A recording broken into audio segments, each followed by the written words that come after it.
Hello, hello, hello, hello, hello. We're here. Yo! I don't know if that's 49 or 50, but either way, I'm equally fucking stoked. Thank you so much, Art by Gwenny, for joining. Good timing. I just got back.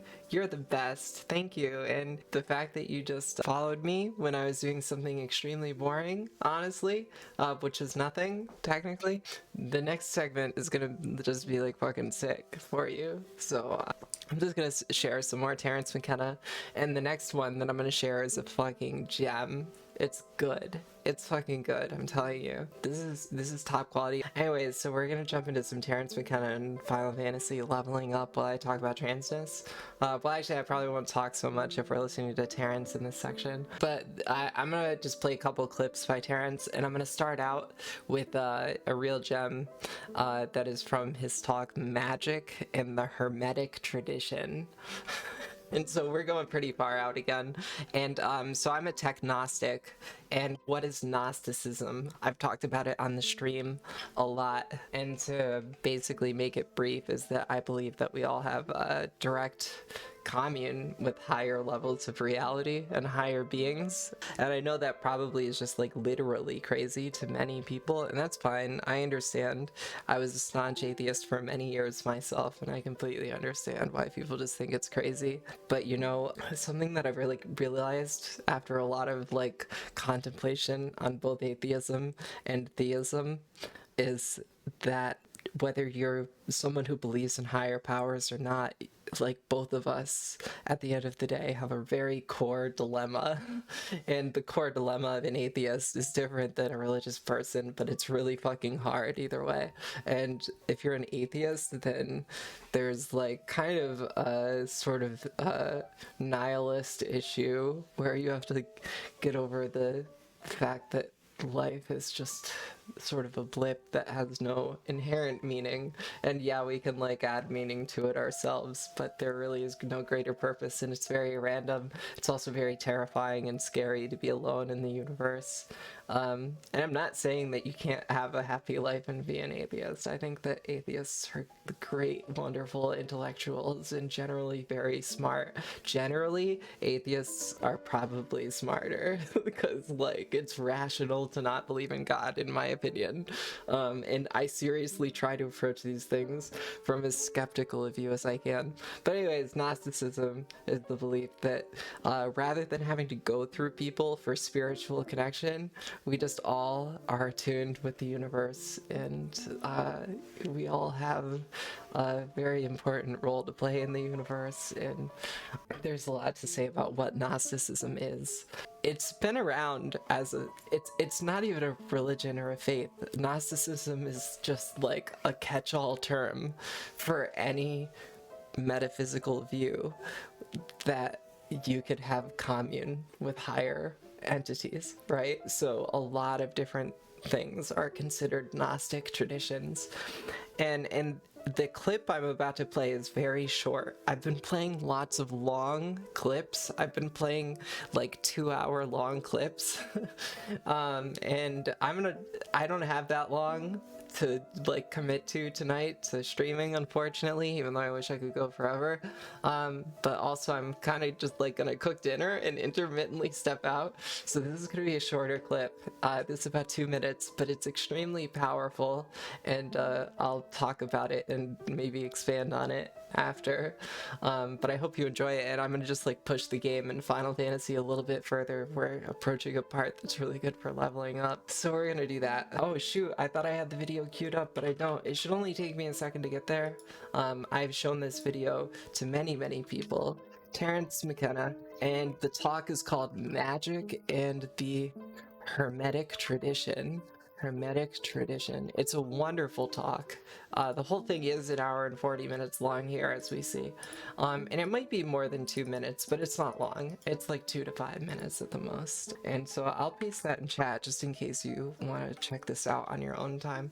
We're going to listen to it starting about like 16 minutes to about 20 minutes or so here. And yeah, so I hope you enjoy. See you all on the other side. I'll just play Final Fantasy while we listen. In monasteries in Syria and places like that.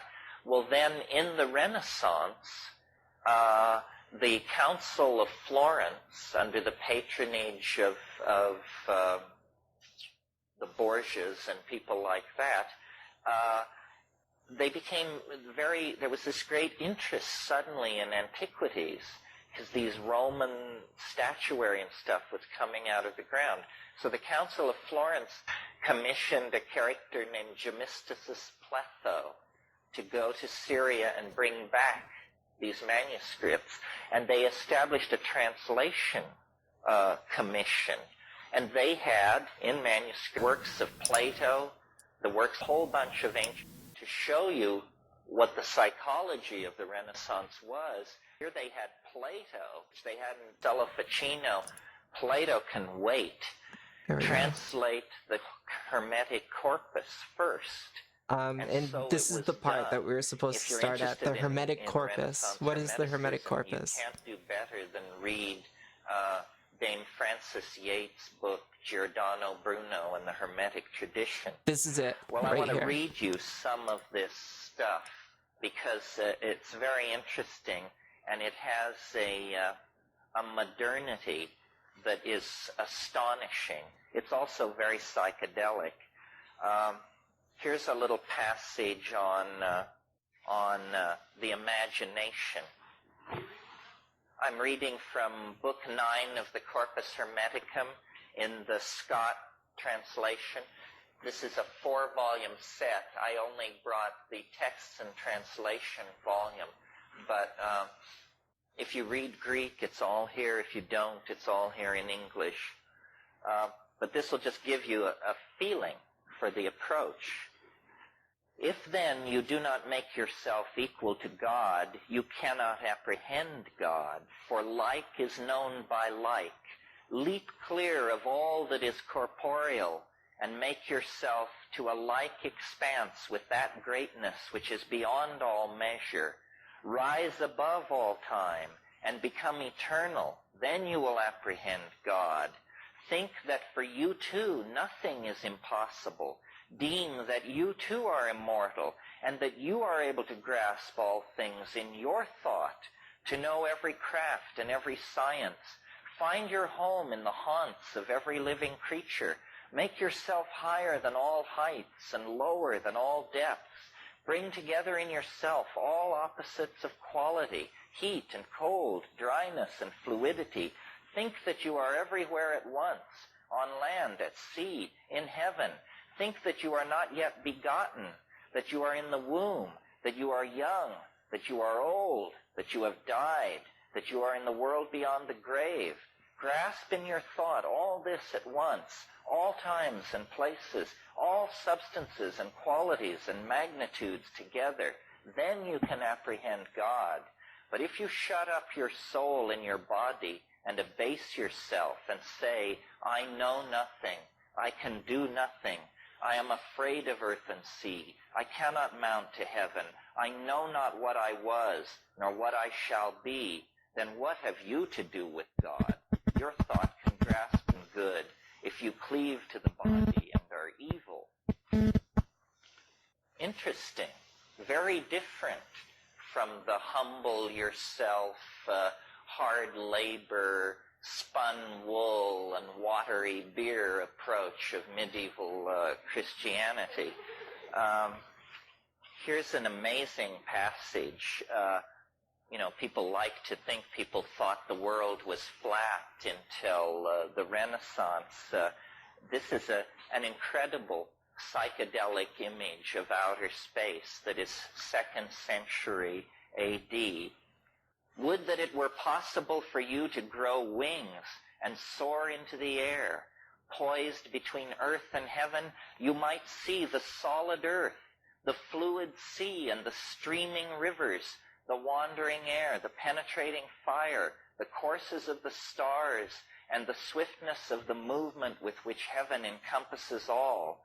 What happiness were that, my son, to see all these borne along with one impulse, and to behold him who is unmoved, moving in all that moves, and him who is hidden, made manifest through his works. And it goes on and on. It's very readable. It's very literary. It's highly poetic. It's a celebration of nature. The notion of sin is completely absent. The notion of and sin it is rings absent. with That's a kind important. of confidence, a kind of joy that The notion of sin is absent. That's really one of the core things. The notion of sin is absent from what we just heard. Like, how radical. This is from, like, you know, after the, like, this was after the Crusades had happened. Many people had died in the name of Catholicism, and you know, many people had just been, like, really terribly coerced into religions and just, like, killed. And these people were saying, you know, there's no sin, you can't do wrong, there's nothing wrong with you.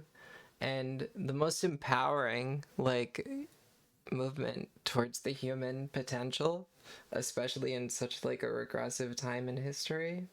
Just really, really amazing stuff. And so, yeah, Gnosticism, I've talked about it. I'll keep talking about it because it's, like, the core of everything that I sort of think and do, is that we all have internal power, and we all have reserves, and we all have God within ourselves, and no one is better than anyone else, and everyone is deserving of love and forgiveness. You know, you grew up in a religiously abusive environment, you're still struggling with it, and you're just now discovering your spirituality. Well, yeah, I hope that this channel can be a space where you might be able to, like, sort of think about these things in a less, like, narrowing way. You know, I am very inspired by a lot of very famous philosophers who have all been very expansive in their approach to religion and to philosophy generally. And I've been blessed to be taught about a lot of Eastern philosophy, which is, as I've talked about on this show before, and I'll continue to talk about, these are revealed, or not revealed, these are of realized faiths.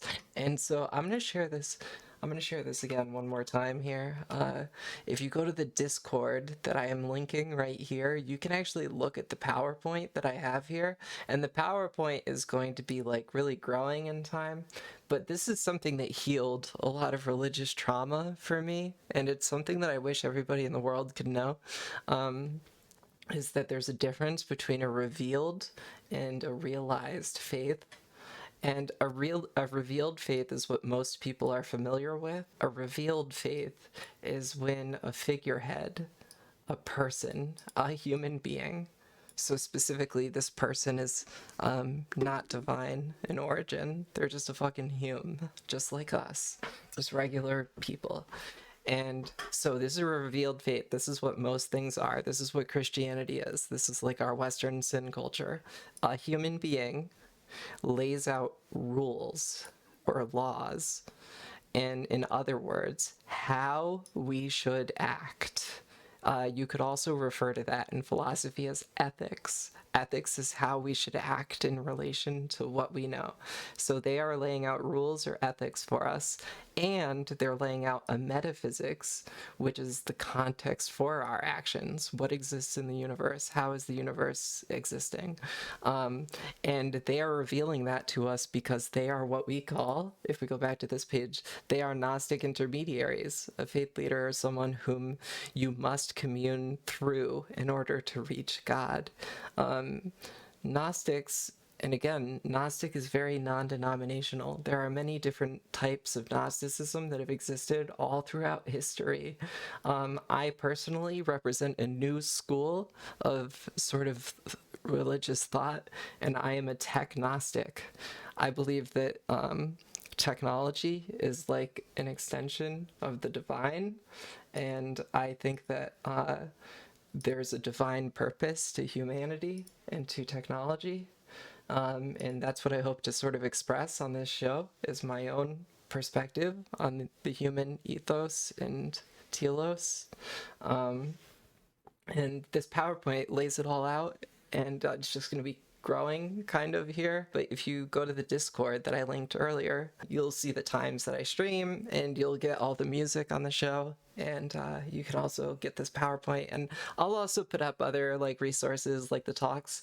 Anyways, so yeah, in a revealed faith, the Gnostic intermediary lays out these rules, dogma, and of course if you break them you'll be punished or whatever, ostracized. You join the Discord and you're looking forward to learning more. Yeah, I did go to school for philosophy, so I really love this stuff very deeply, and I could just go on forever. And this is about to get really, really good, I promise. So in a revealed faith, a human being lays out rules in metaphysics, ethics and metaphysics. And that's really important because it's saying that you cannot understand the universe. You have to listen to this third party in order to understand the universe. So then we contrast it with a realized faith. And what a realized faith is that a human being, again, you could say a person, but the thing is that like in both of these things, well, in a realized faith, it's more like a consensus view from a group most of the time. But anyways, it's a proposed metaphysics rather than in a realized faith, rather than saying this is how the universe is, it's someone saying this is how I perceive the universe. And then they follow up their perceived universe with a suggested course of considerations given such a truth is true. And they go on to allow you to come to your own conclusion, hence realized, because it is self-realized. A revealed religion is one that a third-party entity has to basically be lock and key for you to access. A realized faith is specifically, like if you've heard the term self-realization, a realized faith is a faith that you come to on your own through a careful consideration of what other people have shared with you before. So in Buddhism, it's a realized faith because the Buddha literally tells you over and over. But I am going to finish this sort of rip because this has just been so good. And I could talk about this a lot because, again, I think there's so much religious trauma in our culture that I would like to try and attempt to, like, is that realized faith, yeah, it's proposed, so it's not imposed. There's no sin present, as Terence McKenna was saying.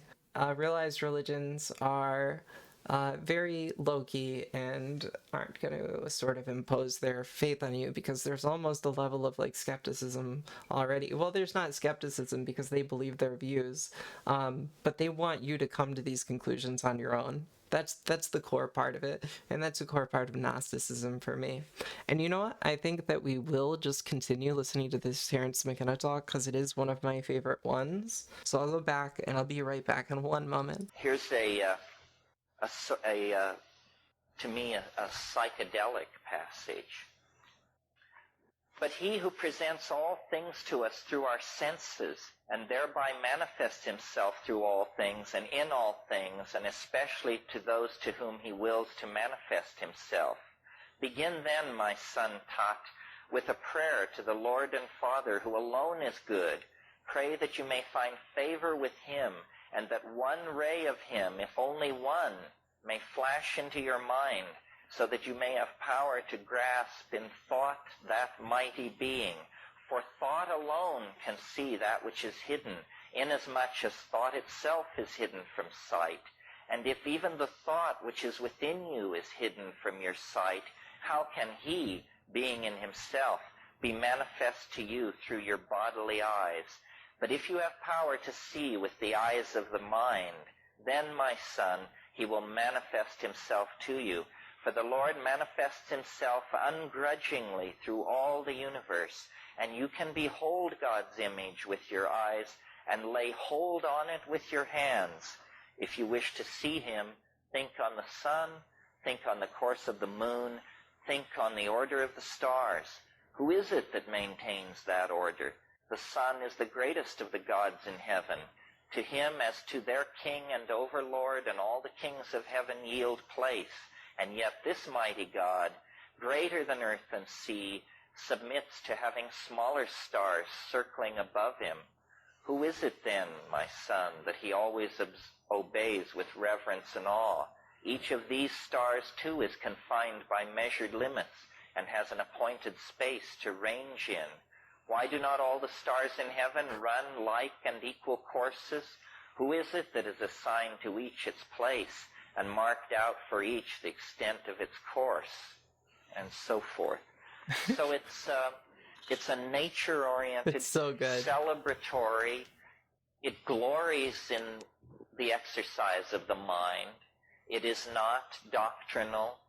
So I'm a Gnostic, and this is all about Gnosticism. So the Hermetic tradition is one example of a Gnostic tradition. There are many different Gnostic traditions. This is one of them. This is one very categorically Gnostic group of people who wrote the Hermetica. And Terence is just reading from the Hermetica, literally.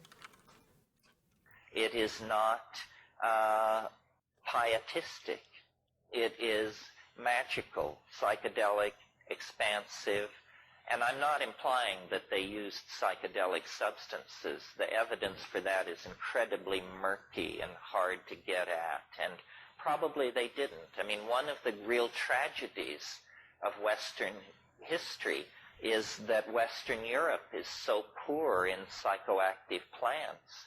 I mean, had Western Europe stayed in touch with the mystery religions of ancient Greece, Christianity would never have been able to force its agenda to the degree that it did. I think you can make an argument that there were psychedelic mysteries in Europe, probably up until the time of the fall of Eleusis. Hermeticism is only one heterodox strain among many that were in existence in Europe in the late Roman period and that then partially survived into the Dark Ages. I mean, you have Neoplatonism, which is a group of philosophers in the 3rd and 4th century who Plotinus, I'm going to be right back because I'm going to just do a dinner thing. And that crowd. And they took Plato, the late Plato, and contorted that into a mystical doctrine of emanation. They were what are called emanationists. What this means is you start with, it's either called the One or the Unnameable or Brahman, Atman, or something like that. And then you have a series of declensions into more and more material and more multiplistic expressions of being. These Neoplatonists were emanationists, and their theories about how the universe is constructed have become sort of the unconscious basis of all later magical speculation. They are the people who brought the angels into the picture so intensely, because they were trying to create a descending hierarchy of being from the most high down to the most low. And angels, once set in place, became a real problem for Christianity because they are not very easy to distinguish from the old stellar demons of paganism. Paganism was largely the belief that the power of the stars could be drawn down to earth through sympathetic magic, really, by setting up resonances in a ritual situation. You could draw the power of the stars down into your projects and your intentions.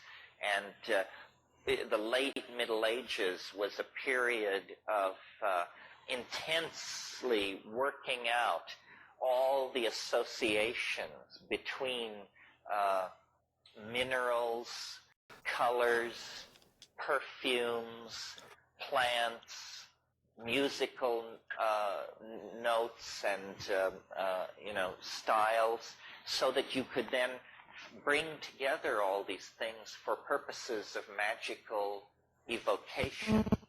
And if any of you are interested in this, the book to read, which will point you toward many other interesting books, is a wonderful book called Spiritual and Demonic Magic from Ficino to Campanella.